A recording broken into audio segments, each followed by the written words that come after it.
The Science of Homeopathy, Chapter 3. The Human Being Functioning as an Integrated Totality.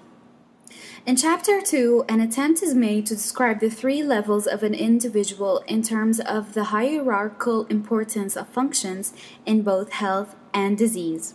In this chapter, this concept will be discussed in greater complexity and depth in order to emphasize the interaction between levels as the organism functions as a totality. The astute reader undoubtedly has already raised questions about the interaction of the levels at their boundaries. For example, is it true that a loss of memory, mental plane, represents a lower state of health than depression, emotional plane? Is a state of irritability more severe than injury to the brain, physical plane? What about patients who seem to fluctuate back and forth from one level to the next? Do instances such as these represent an imprecision in the hierarchy as presented, or is there overlap of the levels at their boundaries? For the sake of simplicity, the hierarchy has thus far been presented as a one-dimensional linear description and in two dimensions, considering the concepts of central and peripheral layers of importance. In reality, the relationship between levels is more complex than this. Figure 3 illustrates a three-dimensional construction which represents different levels of an individual as concentric, conical envelopes or sheaths.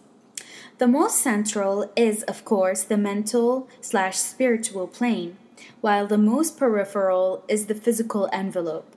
In turn, each of these can be broken down into hierarchical arrangements of envelopes within each plane.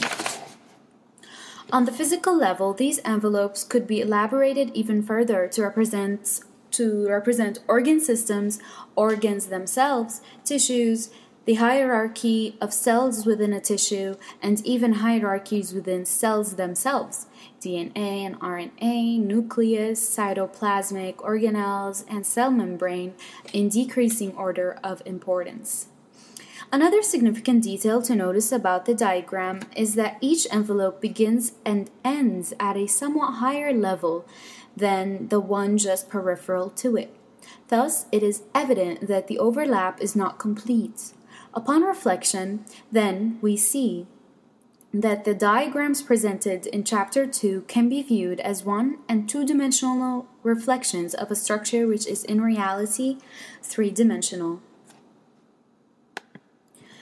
In studying Figure 3, the center of gravity can be shown to move in two basic directions.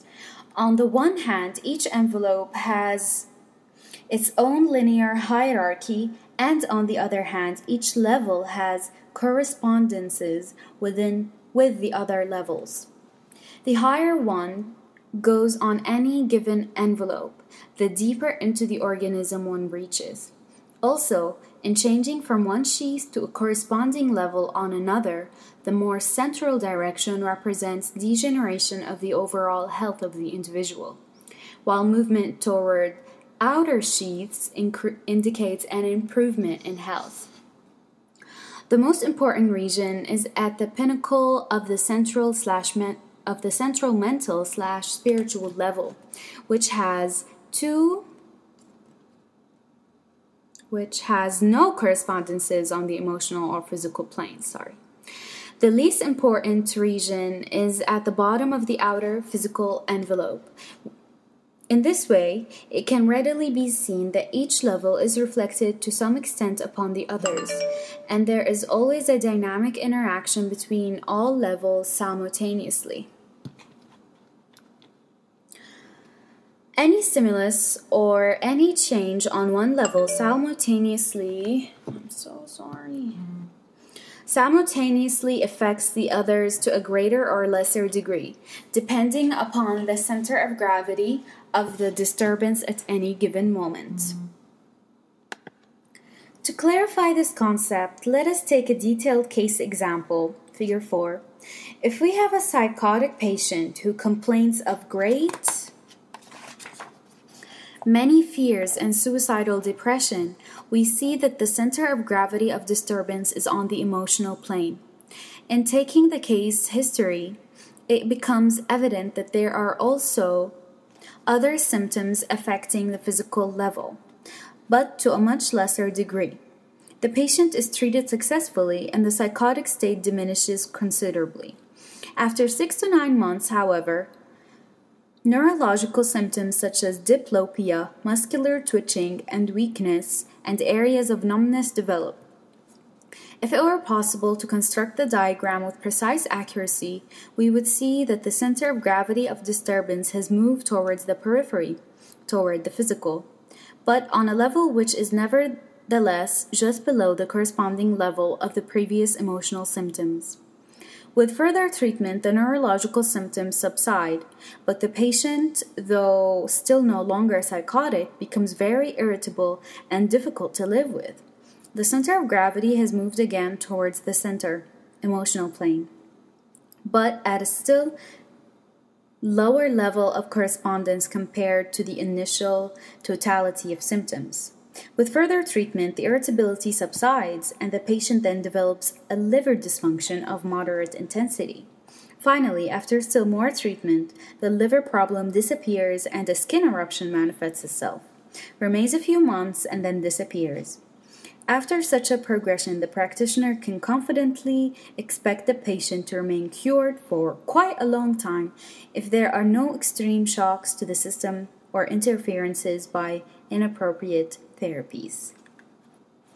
In this example, if viewed by the diagrams presented in Chapter 2, the practitioner might well have become confused at the point in the case where irritability replaced the neurological symptoms. This might have been interpreted as a degeneration of health, and drastic measures might have been taken to try to correct the problem. Utilizing his three-dimensional construction, however, it is possible to see that progress in this case always in a positive direction when viewed with knowledge of correspondences from one level to another.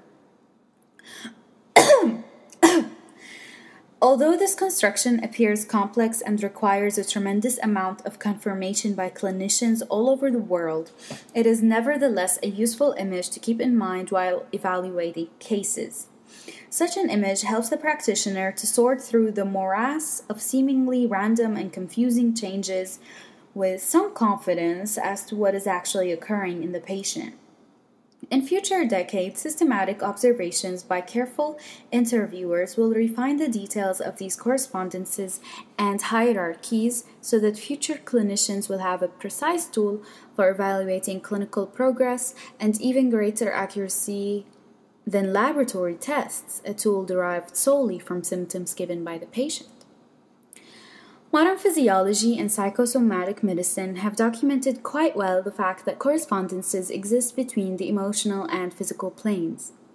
EEG and biofeedback studies confirm that intense mental concentration or meditation increase circulation to the brain while producing relaxation at the musculature and lowering of the blood pressure. A state of fear creates palpitations, dry mouth, slowed peristalsis, perspiration of the palms, pupillary dilatation, etc. A pleasant emotion such as love between two people creates peripheral dilation of blood vessels, blushing, palpitation of the heart, and emotional and mental excitement. Every stimulus, every emotion, and every thought has a corresponding effect to some degree on all levels of the body simultaneously and instantaneously. Cool.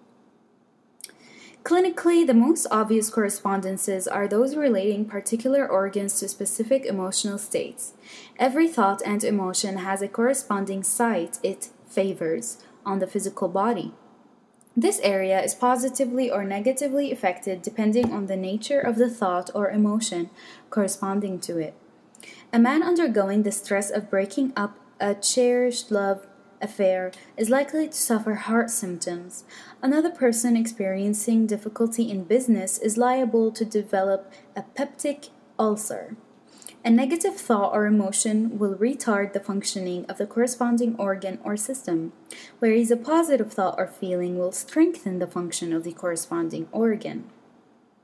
To illustrate the interaction of corresponding levels in organism, let us present a few clinical examples which are likely to be seen daily by any general physician.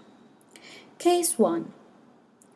A woman was brought up by her highly religious parents to consider sex a horrifying affair which ought to be shut out of her thoughts at any cost. She came to the doctor complaining that there was excessive growth of hair on unusual parts of the body, such as chest, abdomen, and back, while there was loss of hair on the head, almost to the extent of baldness. Also, after delayed menarche, she experienced painful and irregular menses, which were often late. When she eventually married, she developed severe headaches. In this case, suppression of the sexual instinct from the mental level led to a testosterone/estrogen imbalance, resulting in a masculinized hair distribution. Eventually, this suppression evolved into another symptom on the mental level, aversion to sex. Marriage inevitably produced further stress on this already weakened level, causing changes on the corresponding emotional and physical levels, a feeling of dissatisfaction in her marriage, along with crippling headaches, replacing the hair loss. Originally, the defense mechanism was able to establish an equilibrium by limiting symptoms to the endocrine level, but the added stress of marriage broke down this defense and forced the defense mechanism to re-establish symptom at a somewhat deeper and more crippling level. Case 2. Another woman, also raised with a strict upbringing, developed hair loss. At the age of 22, she fell in love and developed a very healthy emotional relationship in marriage. From the moment she entered this relationship, the hair loss subsided, and the patient felt a great sense of well-being. Yet the amount of hair on the head remained much less than normal and did not increase in thickness. In this instance, the same degree of mental suppression produced a similar endocrine imbalance, but the healthy emotional stimulus was able to strengthen her defense mechanism enough to establish a new equilibrium of minor significance in terms of her freedom to live happily and creatively. Thus, although the hair on her head was not normal, the patient was advised that the defense mechanism had established a very acceptable balance which should not be interfered with. Case 3. A young man of 19 years developed excessive stiffness in the back of the neck while preparing for entrance to the university. The course of study he had decided upon was very arduous, and he felt great anxiety about his ability to complete the work successfully. As a generalization, it can be said that there are two centers on the physical body which correspond most closely to the emotional and mental levels of the human being: the heart and the brain. In this case, the young man decided mentally upon a course of study about which he felt great uncertainty on the emotional plane. The neck seems to be the main pathway conflicting the brain and the heart on the physical level. So, the reflected mental/emotional conflict created a physical pain in the region of this pathway. From these and other case examples, we observe that the defense mechanism always attempts to create a wall of defense which is manifest as signs and symptoms at the most peripheral level possible. There are three factors which determine or alter the center of gravity of disturbance. 1. The hereditary strength or weakness of the defense mechanism in the first place. This is a major factor which will be discussed at a great length in subsequent chapters. If the defense mechanism is weak, the center of gravity of symptoms will tend to affect the deepest and mental and emotional levels quite readily. If the defense mechanism is strong, the symptoms will be contained on the least vital physical organs. 2. The intensity of the morbific stimuli which are received on the mental, emotional, or physical levels. If the shock to the system is very severe, even the strongest defense mechanism may not be able to maintain equilibrium at an unimportant level. If the morbific stimulus is weak, say a cold virus of weak virulence, then even a relatively weak constitutional state can handle the stimulus with minimal disturbance. 3.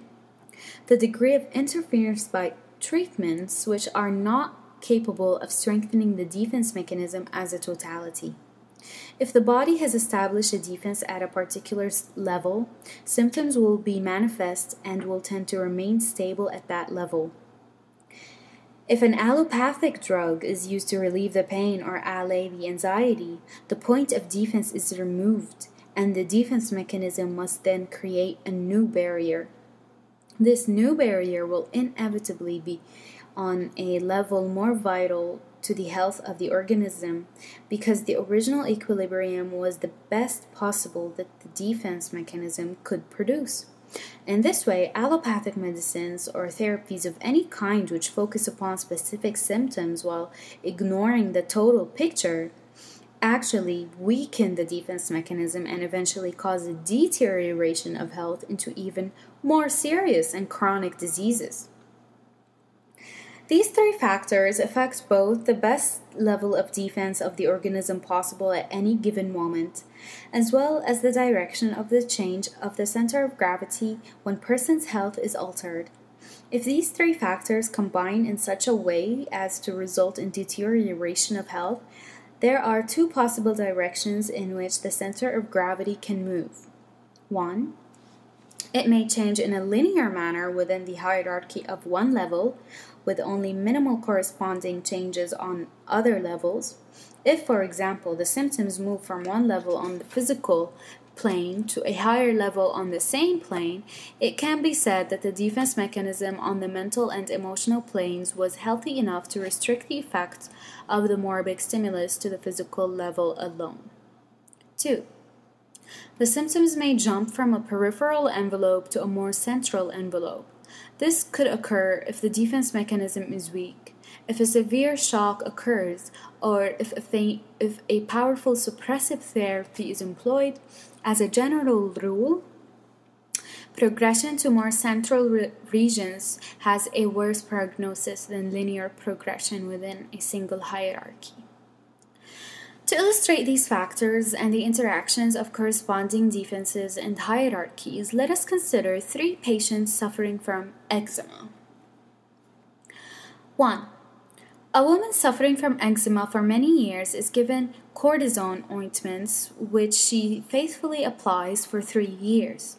The eczema is controlled as long as the ointments are applied, but the patient notices a gradual increase in the sulkiness and irritability, and a desire to limit her social contacts to just a few friends. The center of gravity has moved from the physical to the emotional level at this point. Therefore, the treatment was suppressive.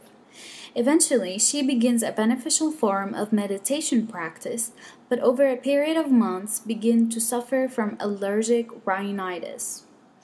This symptom represents progression again to the physical plane, but on a deeper level than the skin, i.e., the mucous membranes. The sulkiness and irritability are alleviated, but she now suffers from an annoying allergic rhinitis with occasional acute episodes of sinusitis.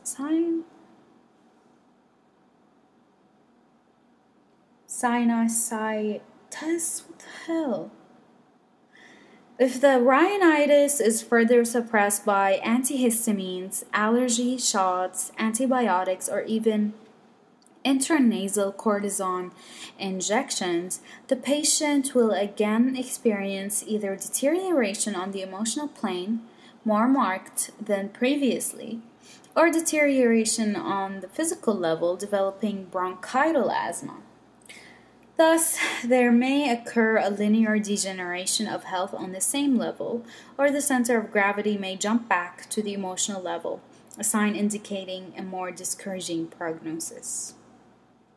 2.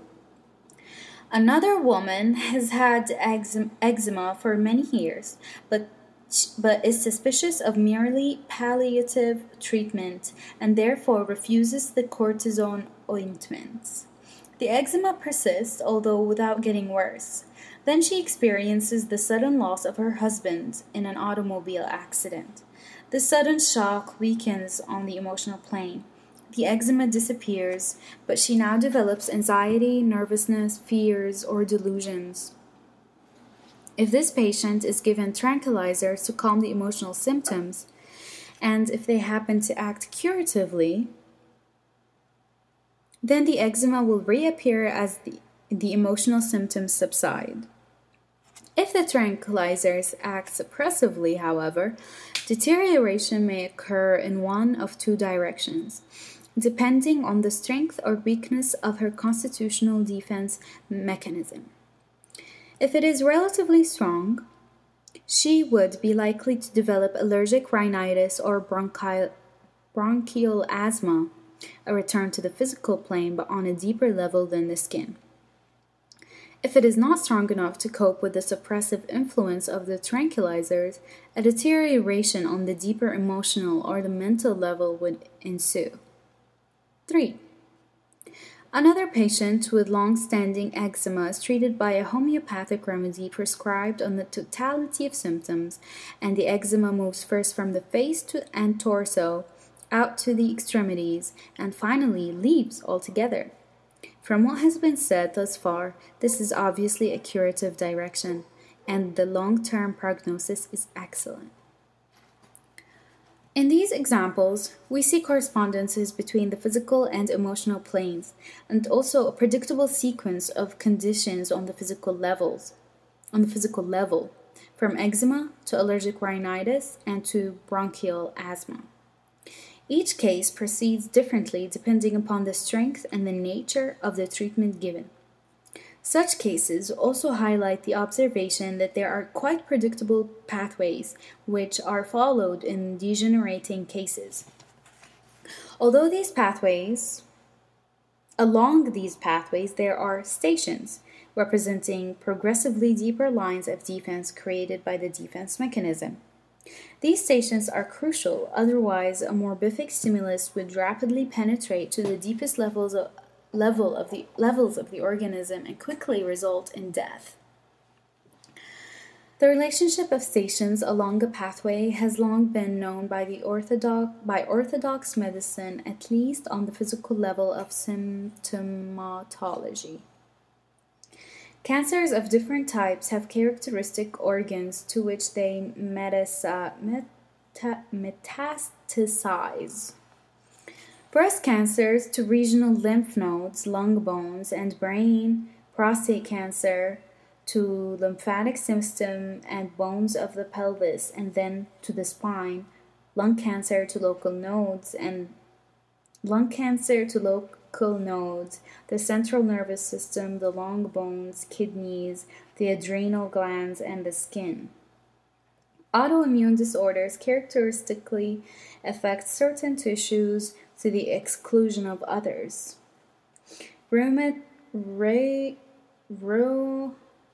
fever and rheumatic disorders of other types produce streptococcal pharyngitis, heart valve degeneration, glomerular symptoms have a specific affinity for each other due to their